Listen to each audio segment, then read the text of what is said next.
Ini bukan fatwa Abdul Somad. Abdul Somad bukan ulama. Abdul Somad hanya membacakan fatwa ulama sahaja.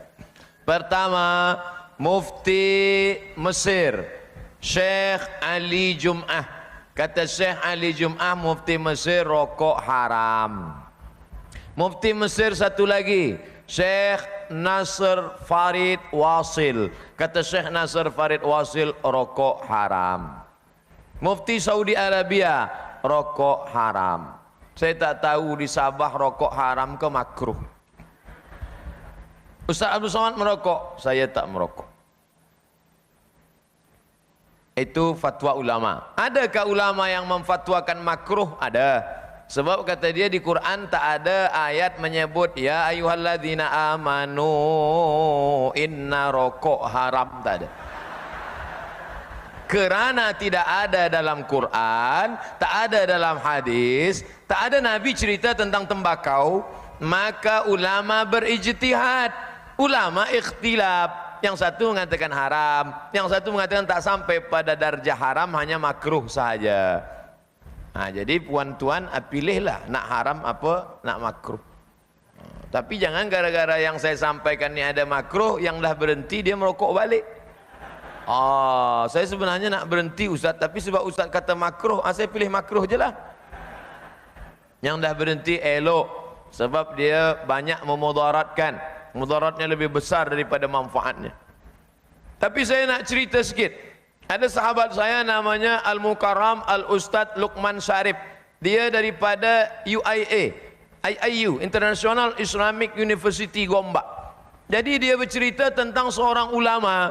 Di belakang rumah ulama ni ada pokok ubi, ada pokok tebu, ada pokok cabai, ada pokok tembakau. Suatu malam datang, dia duduk kat kampung, maka suatu malam datanglah babi, khinzir, datang khinzir.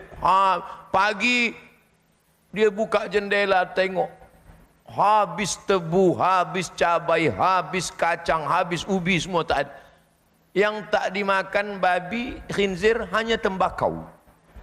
Rupanya khinzir pun mengharamkan tembakau.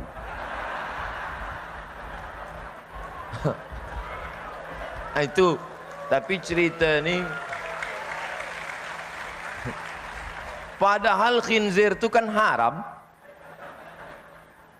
Khinzir itu kan haram. Yang haram pun mengharamkan tembakau. Yang sakit hati, saya cerita je. Hukum merokok. Saya pribadi kalau saya pribadi, kalau berbeda pendapat, ya saya hargai, silakan saja. Tapi saya pribadi mengatakan haram. Haram saya pribadi. Kalau antum percaya dengan saya, ya antum tinggalkan rokok. Tinggalkan. Apa dalil yang menjadikan? Tolong sampaikan pada saya saja bukti, satu saja yang menguatkan pada saya bahwa rokok itu bisa halal. Halal itu kan artinya nggak ada masalah, hilal muskilah, nggak ada masalahnya, tidak menimbulkan masalah, tidak madarat, tidak melanggar unsur yang bisa menyebabkan jatuh hukum-hukum yang sifatnya kemudian mencegah dari keburukan. Baik, mencegah dari keburukan, segala yang halal pasti baik. Baik dari segi hukum, baik dari manfaat, baik untuk kesehatan kalau itu makanan, baik untuk fisik kalau itu pakaian, baik untuk kehidupan kalau itu sekitaran dalam kehidupan kita. Sekarang persoalannya, tolong tunjukkan pada saya di mana sisi baik rokok yang dipandang secara objektif itu baik. Mana baiknya? Kalau rokok itu baik, antum boleh nggak anak antum yang 5 tahun dikasih rokok? Katanya baik. Antum sih nggak membolehkan anak antum merokok. Kenapa antum merokok? Bikin. Dan antum sepakat bahwa rokok itu kan ada racunnya. Di dalam rokok itu ada sesuatu yang berbahaya. Antum yang merokok, masya Allah, menebarkan juga racun untuk orang lain. Dan penghisap itu kan lebih banyak ya negatifnya dibandingkan dengan perokok aktifnya. Perokok pasif itu lebih berbahaya. Dan sudah banyak penelitian di situ. Maka kalau saya pribadi mengatakan rokok haram gitu kan, jangan membunuh jiwa sendiri dengan keadaan yang demikian. Kalau antum masih mau mengambil yang lainnya, ya itu terserah antum pribadi. Ya, tapi kalau antum bisa merokok misalnya sampai malam ini, saya katakan pada antum, kalau antum mencintai kita semua, berhentilah antum merokok, simpan. Ya, setiap antum merokok, masya Allah, setiap mau merokok, antum bikin kotak aja dulu. Kalau bisa kotak kayak akuarium, simpan. Ya, terus kebiasaan antum merokok, begitu kemudian ingin beli rokok, antum ganti Bismillah, masukkan ke akuarium itu. Bismillah, masukkan lagi. Bismillah, setiap mau merokok, berlindung kepada Allah. Ya Allah, jauhkan saya Allah dari rokok, jauhkan saya. Minta, bertekad. Tapi konsisten. Ya, begitu uang siap diberikan, masukkan akuarium, masukkan akuarium. Lihat dalam setahun. Begitu setahun bisa beli motor antum. Buka akuariumnya, antum lihat. Ternyata kebiasaan merokok itu ketika antum simpan, hasilnya bisa bermanfaat lebih untuk antum. Ya, jadi saya mohon kepada antum semua, kalau merokok lebih baik berhenti saja. Kalau ada pendapat lain, itu pendapat masing-masing. Tidak harus dan saling berselisih di situ. Jelas ya? Ustadz nggak merokok aja, nggak tahu caranya merokok. Ya memang saya nggak merokok, kan? Apa yang mau dipaksakan di situ? Para ulama. Kalau ulama dulu, kita kembali kepada ulama abad keempat. Itu mengatakan rokok itu sunnah. Baik. Jadi fatwa abad keempat dinukil para ulama. Karena apa? Belum terbukti, dan cara merokok pun masih sangat sederhana. Belum ada pabrik rokok yang besar itu. Paling hanya orang per orang dan sebagainya begitu. Dan kenapa? Karena kalau lagi ngerokok itu bisa menjaga perang, perbatasan-perbatasan itu. Kalau dengan rokok dia melek, nggak ngantuk. Sehingga dianggap ini sebagai sesuatu yang untuk membantu dalam kebaikan, maka hukumnya baik. Makanya sunnah dulu. Abad ke-8 banyak orang batuk-batuk. Dan banyak, akhirnya para ulama mulai berubah menjadi hukum makruh. Itu abad ke-8. Mulai menyebar namanya rokok dan tersebar di sana sini abad ke-8, makanya banyak orang ketahuan setelah ngerokok banyak yang batuk-batuk. Akhirnya makruh. Jadi bertahap. Jadi ini fatwa tahun berapa yang kita nukil kan begitu. Sehingga ulama yang membaca fatwa lama mengatakan rokok adalah makruh. Akan tapi lihat, orang akhir mutaakhirin menilai dari rokok ini adalah dengan ahlinya. Bukan urusan rokok saja, mohon maaf. Kalau urusan rokok ini memang ada istilah kecanduannya. Bukan urusan rokok apa saja, segala bentuk yang dikonsumsi oleh seseorang, jika sudah diponis oleh ahlinya, dalam hal ini adalah dokter. Kalau dokter mengatakan itu membahayakan, langsung fatwa ulama harus ikut dokter. Saya pernah membuat contoh. Kalau ada di sebuah hutan, perhutani berkata, para pengunjung dilarang masuk hutan untuk sementara. Karena apa? Tiba-tiba terbukti di hutan ini ada berapa ratus harimau yang baru beranak nih. Kalau lihat manusia langsung nerekam. Ini yang ngomong siapa? Perhutani. Kalau yang ngomong Buya Yahya jangan didengar karena saya tidak mau masuk hutan. Tapi kalau berhutani haram kita melanggar. Maka fatwa ulama mengatakan haram masuk hutan.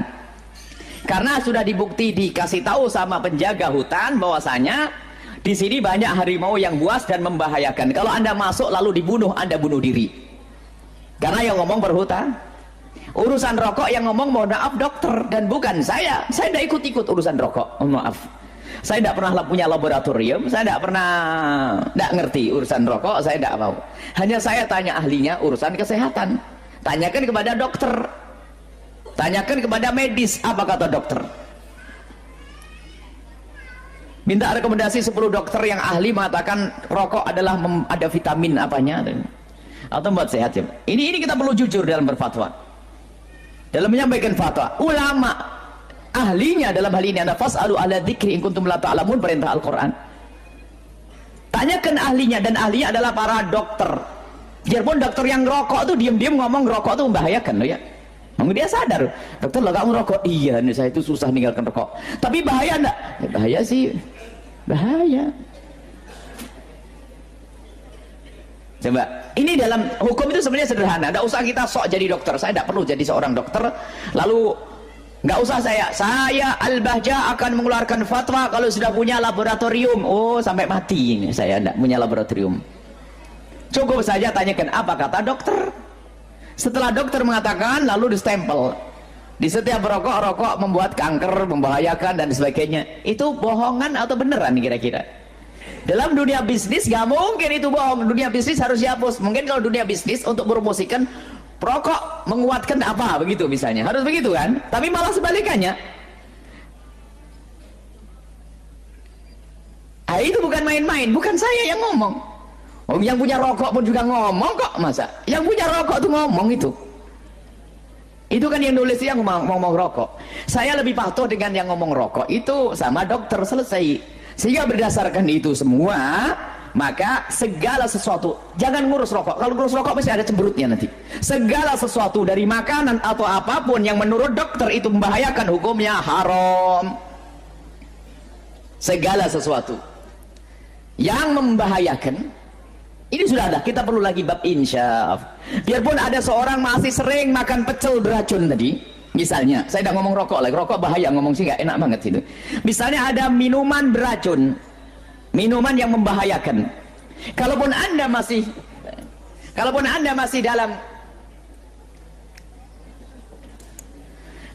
masih dalam kubang keharaman itu, cukup minta mohon, minta ampun kepada Allah dan sebagainya. Selesai. Bertahan, jangan membela lalu cari fatwa yang lainnya. Adapun bagaimana tentang fatwa ulama tentang kemakruhan rokok, itu juga fatwa yang tidak salah karena dinukil dari fatwa lama. Orang akhir zaman mengambil fatwa lama, sebab dalam berfatwa sendiri ada bagiannya masing-masing. Dan kami yakin Imam Syafi'i kalau datang hari ini pun akan menggunakan dunia medis ini untuk mengontrol segala bentuk makanan halal haramnya. Karena Pak Laboratorium, pasti beliau yang paling ahli dalam hal ini. Sebab beliau ada istilah namanya istiqra. Istiqra itu tanya ahlinya. Itu adalah satu manhaj di dalam fikih Syafi'i, namanya istiqra. Kalau ingin mencetuskan hukum, jangan bertanya yang bukan ahlinya. Kalau urusan kesehatan, ya tanya dokter. Kalau urusan masalah kemasyarakatan, tanya pakar sosiologi. Jadi jangan tanya yang lainnya, itu kan istiqra'nya Imam Syafi'i, sehingga mengatakan bahasanya umumnya orang haid adalah 7 hari, banyaknya adalah 15 hari, paling pendek adalah 24 jam. Ini kan istiqra'nya Imam Syafi'i. Saya tidak akan melanggar Imam Syafi'i.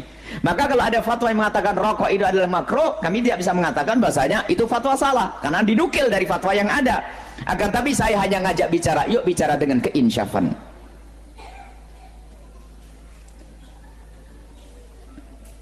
Kalau anda tidak insyaf, besok insya Allah ada satu rombongan yang menghadiahkan rokok kepada anda, mengajari anak anda yang umur 5 tahun diajari ngerokok. Mau enggak? Enggak mau. Istri anda biar ngerokok semuanya, putra putri anda biar merokok semua. Mau atau tidak? Enggak mau. Perokok pun geleng kepala. Kita perlu ini yang kita bahas. Istafti qalbak, tanya hati kecilmu. Perlahan berusaha untuk berubah perlahan. Dan alhamdulillah kita menemukan orang yang banyak berubah. Yang semula ngerokok dan sebagainya perlahan berubah. Harus kita ini insyaf, itu sadar. Dan bukan fatwa saya, makanya kalau ulama yang mengatakan rokok haram, dia juga punya dasar. Ulama yang mengatakan rokok adalah makruh, ada dasar. Ulama-ulama terdahulu. Tapi ayo kita belajar ilmu insyaf yang sesungguhnya. Apa sih hakikatnya rokok itu? Berbahaya atau tidak? Selesai. Nggak usah berhujah, katanya rokok memperpendek umur. Oh, itu mbah saya ngerokok umurnya 90 tahun. Mulai ada kesombongan. Cukuplah, oh iya begitu ya. Memang kata dokter membahayakan. Selesai. Dalam berhujah ini adalah musibah berat.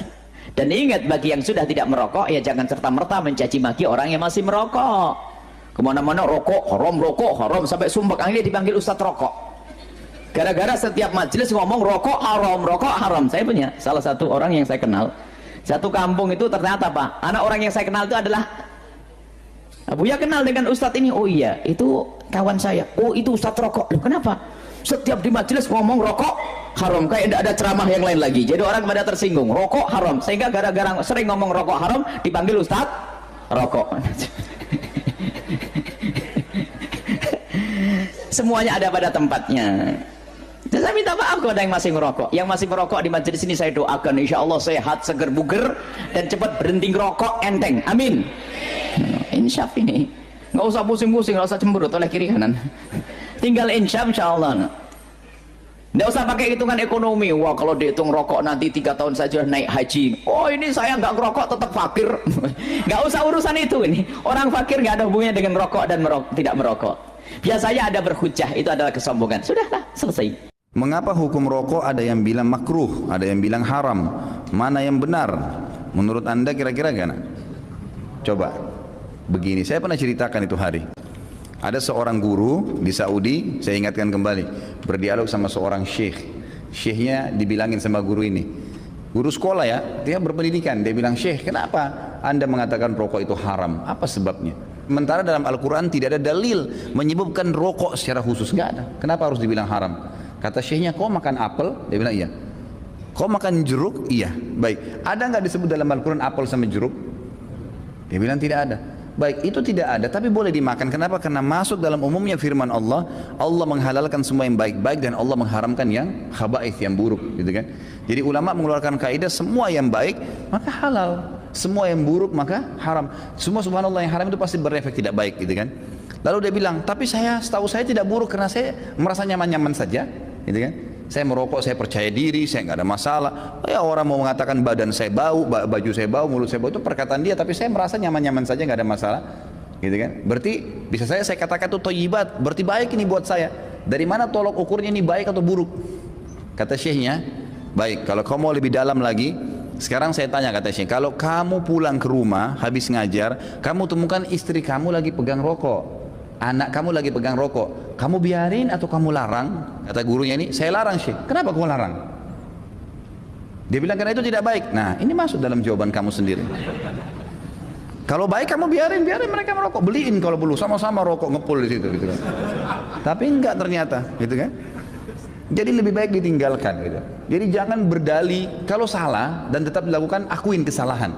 Itu poin penting. Ini enggak, sudah salah membela, ini masalah ini.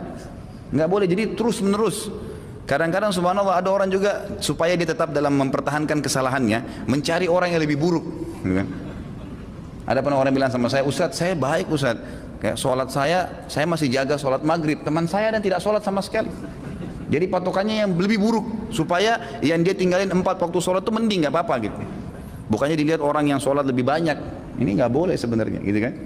Allahu alam. Jadi kalau kita lihat, kalau dikatakan memang kategori ulama di Indonesia, kalau di Timur Tengah saya nggak pernah temukan ada ulama menghalalkan rokok. Di Indonesia ini karena kiai kita terlalu murah gelarnya, ayahnya kiai, anaknya jadi kiai, bisa ceramah berapa kali atau pulang haji jadi kiai juga. Ini luar biasa ini. Saya mohon maaf, bukan menyombongkan diri sama sekali. Saya subhanallah berapa kali ketemu dengan orang-orang kiai. Kiai ini, saya kalau ketemu subhanallah seperti kalau antum ahli listrik misalnya, kemudian ada orang datang ngobrol masalah listrik, dia nggak ngerti. Misalnya ini listrik ini harus dipasang begini, jaringannya begini, terus dia bilang enggak harus begini, tapi dia salah jelas. Antum pastikan teorinya benar, salah ini orang. Kita akan bilang kok ngawur ini orang ngomong. Subhanallah, di kalangan dakwah penceramah pun begitu. Saya heran dari mana gelar-gelar kiai bisa didapatin nih gitu. Baca ayatnya salah, hadisnya dikarang-karang, banyak sekali sudah kesalahan. Cerita dongengnya sudah tidak masuk di akal. Orang yang mati bisa hidup kembali lah, ini dari langit lah, ini macam-macam. Yang tidak masuk di akal, ini dari mana orang ini nih gitu. Ya, dari mana asal muasalnya bisa muncul gitu. Belum lagi yang sunnah Nabi SAW dilanggar, yang kukunya panjang, yang istri yang pakai jilbab, ya luar biasa. Makanya kata ulama, kalau kamu melihat seorang alim, kau akan temukan kealiman itu pada diri dan keluarganya. Emang ada ciri di situ. Istrinya, anaknya, memang ada ciri kealiman di situ. Ada ilmu. Alim kan itu maksud dari